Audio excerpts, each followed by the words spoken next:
Hi you guys, it's Theresa here of Larkin Design, and so today I wanted to jump on here and share with you a brand new project that I've started. So I am participating in Rukristin, Kristen Tweedale. She has a brand new class that has just started called Book of Me, or the Awesome Ladies Project. And so I'm excited to be a part of this class now. And I wanted to just share with you my approach and the beginnings of what I'm going to be working on throughout the year as part of Kristen's project. And so I've just been working through some of the January prompts a little bit, wanted to put my album together. And I'm not really going to do a process video today, but I just wanted to say I'm in. Welcome. I'll be sharing bits and pieces of this project throughout the year with you. Just thoughts, walkthroughs. I don't know about processes. We'll see, kind of how it goes throughout the year. I suspect that it's going to be a pretty deeply personal project for me. The premise is 12 journaling prompts, 12 opportunities to explore our own stories and to write those stories, and then put them together in an album format of some sort. So what I thought I would do is, I'm borrowing directly from Kristen, and she did a simple chipboard 6x8 album, just a chipboard front and back, and then I grabbed some simple stories inserts. They're lined, and they're just different kinds of blank pages that don't have anything on them except for lines. Great for writing, right? I want to do some handwriting and things like that. I've got those, and then I just went and looked through my stash to see what I had that was interesting to me. And so I came up with several pretty fun things that I've already put in here. This isn't the order that I expect that they will remain. I expect that I'll move some things around, but I just wanted to show you. These binder rings are incredibly tight, but I just wanted to show you some of the things that I found and sort of where my headspace was.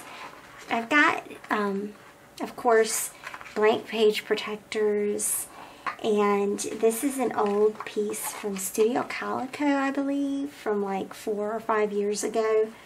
And it's just fascinating because it's a calendar, and I don't know what I'll do with it yet, but I like that it has the 12 months. I'll probably add the year on here or something.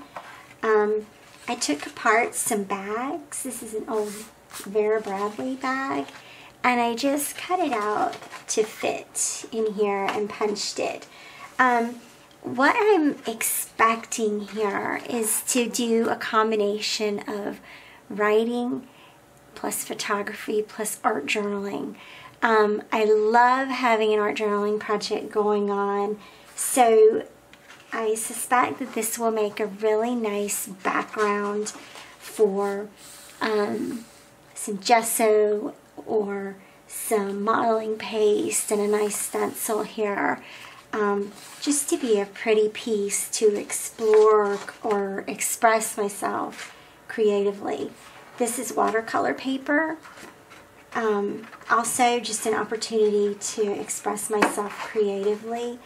There's an amazing thing that goes on when doing art journaling, I find, that it's a great way to put some of those feelings that you don't have words for, those intense feelings, onto paper using mixed media, and then reflecting on it later, reflecting on, what sort of things do these represent to you?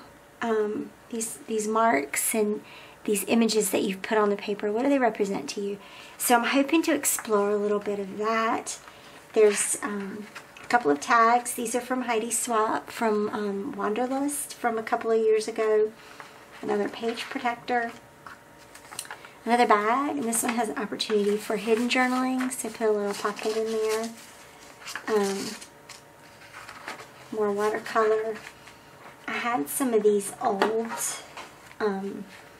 just little journaling papers, and I think that they are old jelly bean soup pieces. I have that one, and I have one like this. I had this one. I had this one, although I didn't really want to use that because scorecard to me says I'm scoring myself. I don't want to, I don't think I'm going to include that one, but you could always trim off the top there. But it's there. I'm going to just keep an ongoing pile here. So just another lined paper. A bag. Again, a bag. This is a store called Lulu's. They exist throughout the Southeast. Really cute stuff. I love that shop. Another page protector, another watercolor, and then the chipboard bag. And so now I need to put it all together in some format. And again, I don't expect for all of this to stay in this order. I think that I need it to be fluid. That's why I went ahead and put it on binder rings, because I need it to be more organic and to go with whatever I am working through that month, or whatever the prompts are that month or during that time. So that is that. What I want to do is make my covers. I am going to share that part of my process here. And then I wanted to share with you what I created for the first prompt. And so, or it's not really a prompt, I guess. It's part of the workbook. It's just one of the writing exercises or drawing exercises that Kristen encouraged us to do. And so I have this photo, and what I anticipate is that you'll open the book and I'll have my photo there, and I want to do this on top. And so this is my journaling, and I just made a messy circle in Photoshop and text on a path, and then that will be on top of that. So you'll open the album, this will be there, you turn it, and there will be me. And so, but I wanted to read you this because what she asked us to think about was why we came here, what we want to get out of this project. And what I wrote was kind of poignant. So it says, "Hi, I'm Theresa, feminist scrapbooker. I came here in search of myself, my inner capabilities, looking to unlock those hidden talents I know are there. I came to bring the stories of me out into the light, to be proud of the stories that make me, instead of being scared of them. I came because I know that the experiences of my life were not by accident, but rather for the purpose of my life. But I came here to embrace those stories and speak those stories, because in the end, maybe I can't change the world as a whole, maybe I can't change other people, but I can be a tiny point of light that, along with other points of light, will shine bright as the sun." So that was my journaling for that, and I just thought that that was really important to share with you guys. Hopefully it will inspire you too to tell your stories, because when I tell my stories and you tell your stories and we listen to each other, then we're empowering each other and we're building each other up. So I think at this point I'm going to fast forward the video and you guys can watch how I create my covers. Okay, so what I'm starting with here are a couple of patterned papers. I just went through my stash and found some black and white papers and some graphic papers that I felt were a little bit edgy, But again, just bold and graphic. And so some of these are from Dear Lizzie. The pink triangles are from Amy Tangerine on a Whim. And then I think the other two are old Gossamer Blue papers from way back when. And so originally I thought that I was going to do both covers, the front cover and the back cover. But I decided to leave the back cover for now. And one of the reasons why I did that was because I really wanted to leave myself open with options. And I wanted to leave myself the ability to allow this project to grow and become whatever it becomes. I don't know at this point exactly what it's going to become. So what I'm doing here is I'm just using red line tape. I always recommend to use red line tape if you know it's something that's going to take a lot of wear and tear. Once you stick that down, it's not going anywhere. And so you can see how I put those together. I set them both on the tabletop and then put them face to face so that they line up pretty well, and then trim off any of the edges if that bothers you. And then the other side of it here is just going to be this black and white stripe, this black and white diagonal stripe.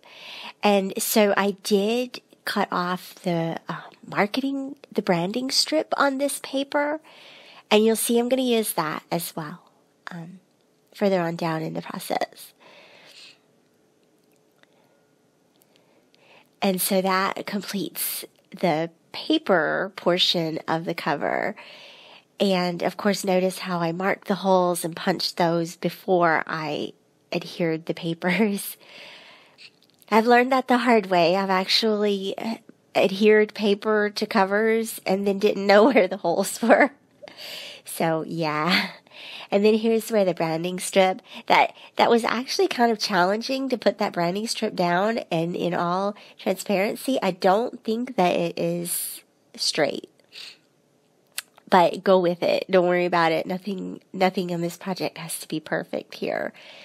And so one of the goals of this project is to take regular selfies and to take photos of yourself as part of the exercises for this project. So this is one that I've taken. I teach classes. Most of you probably know I teach in my Pocket classes for Pocket Page scrapbooking. And so this is one of the photos I took for one of the lessons in that class. And I love that my classes give me that regular opportunity to take videos and to take pictures of myself. It's something that I struggle with, probably just like most everybody else. I struggle with seeing pictures of myself, but then I look at that and I say, oh, well, that's a pretty picture of me. So I encourage you to do that.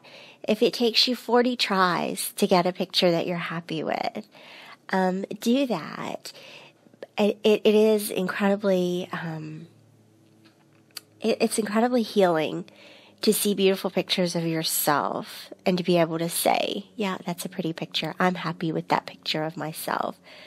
This is the transparency here that I just trimmed down and am punching those holes so that it can go directly into the album itself. And so I don't know if I don't think I talked about how I created that text on that transparency. First off, that transparency is from Graphics, Grafix. You can get those from Amazon, and they are textured on one side to absorb the ink. And what I did was I went into Photoshop and I created several concentric circles as text paths. And then I wrote my text around those circles. And as I was doing it, I found that I was trying to create perfect circles. But then I realized that actually the imperfect circles, one, they reflect the goals of this project. right? Which is to just be who we are, perfect and imperfect. And 2, it kind of looks like a fingerprint.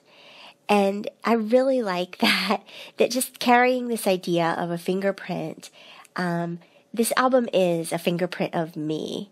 And so what a great way to graphically represent that. I'm going to go back to the cover here now.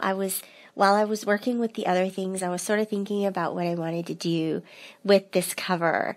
And it's just very simple. I took these alphabets from Studio Calico. They're the chipboard large alphabets. One of them was white, and so I painted it black, and then I decided, because the paint that I used was the Ranger Distress, or the Tim Holtz Distress paint, and it left this beautiful little velvety texture, so I went ahead and painted both of them, and so they both have that little velvet texture now, which is kind of cool. It's hard to see it in this video. And then these alphabets here are just simple stories, Carpe Diem stickers. And so, of course, I'm trying to plan out the spacing, and I needed a little tiny something to go in between the 2 words.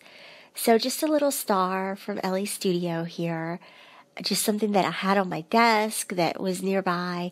I didn't want a complicated embellishment, right? Because this is very simple, very bold, very graphic here. So just the words and one tiny little star in the middle. And then the cover itself is done. And I'm really happy.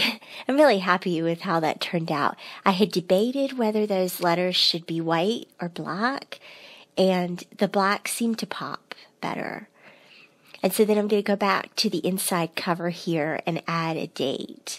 And so I know that whether I do anything else or not, what I want to do at least is once a month do a layout with a photo, journaling, and a date, just to show like where I am right now, and just embrace where I am right now. If you have experienced any kind of trauma, wherever you are in your recovery, wherever you are in the processing of that, embrace that and be proud of yourself wherever you are today.